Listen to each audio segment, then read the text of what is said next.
Welcome back to another technical deep dive here in the debug zone. Today we're tackling a big question and breaking it down with insights from other users. Hopefully this clears up some misconceptions and helps you get the answer you need. So buckle up, stay a little curious, and let's jump right in.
And that's a wrap.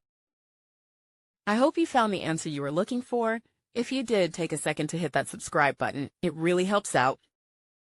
And let me know in the comments which solution worked best for you. See you next time in the debug zone.